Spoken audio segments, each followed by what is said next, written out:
Ladies and gentlemen, she's recently named one of Essence Magazine's 40 favorite female poets. I get that right? That's true. That ain't no bullshit. We ain't marketing. This ain't no Blair Witch Project. This is the truth right here, y'all. She was also on HBO's Deaf Poetry. She coached some of the youth poets on Brave New Voices, which was also on HBO. And she has competed in the National Poetry Slam scene twice for Chicago. Her work has been used for several stage productions and anthologies, including Bum Rush the Page. Currently, she is a professor at Rutgers University. Ladies and gentlemen, help me welcome to the stage, Tara Betts.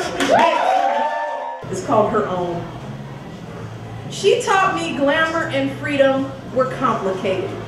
The beautiful shoes required stretching and shoehorns. A color wheel of handbags and dresses filled her closets. We spent most of our time in the sunlit orange kitchen. She looked at me intently, intoned, "If a man can walk, he will cheat. They all cheat. Have your own." Her own car. A burgundy Buick Regal with cream detail lining its fenders, her initials stamped on her plates, her own accounts, checkbooks, and granddaughter.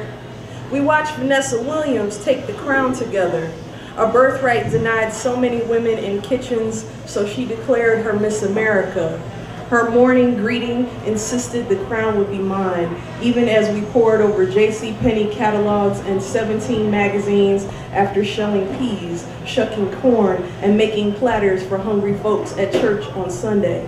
She never liked people acting cheap, never bringing their own stuff, or waiting all day to eat at your house, or spending $25 on you when you spent almost $100 on their baby. She would smile, sugary beneath the lull of a black beauty mark on her cheek, smiling until she got to relay the offense to a select few via phone. The she was buried. I collected some of her things. A bowling jersey, still flat and pressed in a dry cleaning bag, a purple fringed suede shawl, a mirrored vanity tray that held tubes of pink Fashion Fair lipstick and perfumes, a brass box festooned with butterflies and rhinestones full of silver dollars I'll never spend, a Coca-Cola bottle-shaped lighter, and the unlabeled cassette tape stuffed in a hat box.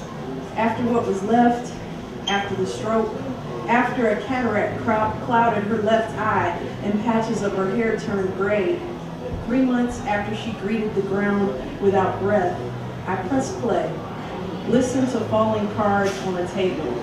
There's talk of cups, swords, a tarot reading. My grandmother's voice asking, "What does it mean?" The woman with cards answers back, "You will find the love of your life, not your husband. You will finally be happy." Somehow, a silent relief broke open on the fading tape. Have your own glamour, your own freedom, hard lessons bringing you your own. Butterflies don't belong in boxes, just resting on the ones that choose. Use a #2 pencil only. Make solid marks that darken your response and your mood. Do not use ink, ballpoint, or felted pens in any color. You must not enjoy filling out this survey in various hues. For the first 7 questions, please fill in the response which best corresponds to the canon, which does not include you, and performance poetry that believes in sexy, bad language. Interpret the 3 previous adjectives as you will, performance, sexy, and bad. 1. In the past week, how many times have you been asked to purchase titles that have not been spell checked? 2. If cliches were offered daily during meals, how often would you lose your appetite? 3. If you purchased at least 1 drink at a pretentious club and or open mic, were you too nauseated or too drunk to remember any of the poems? We wouldn't be talking about one-on-one. If you heard poetry, did you listen to it at one of the following places? Please mark yes or no next to 4 through 8. If you did not listen to any poetry, please skip to question 9. 4. Alone in a smoky bar while wishing your sorry ass lover would take you back. 25. At a poetry slam, since that's how you get to go on tour and hawk the CDs you just burned, and the chapbook with your picture on the front. 6. At a respected literary organization or conference, so academics, publishers, and editors know that you are a real poet. 7. At a jazzy nightclub, reminiscent of the Miles Davis album cover for Kind of Blue, or the video for the Diggable Planet's 1994 hit Cool Like That. That's how you know the grown people were here. 8. Bobbing your head in the freestyle cipher because you need that hip-hop spoken word adhesive to make it stick. The following statements are regarding poetry. Please tell us if you agree or disagree with each statement. 9. Listening to poetry makes me seem sexy or cultured. 10. Reading other poets might influence my work. 11. If you the dog that got hit, holler. 11. 11.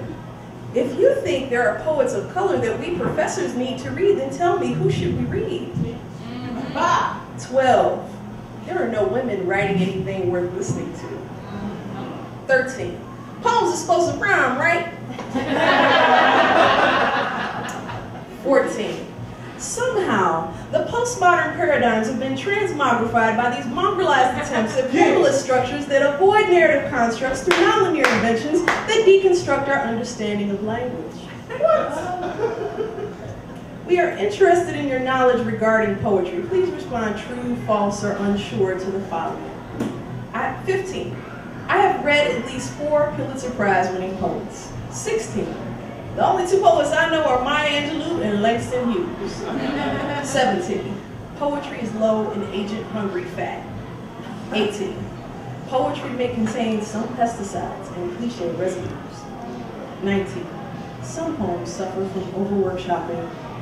20. The Environmental Protection Agency and the Food and Drug Administration agree with Gil Scott-Heron that poetry will not make you 5 pounds thinner.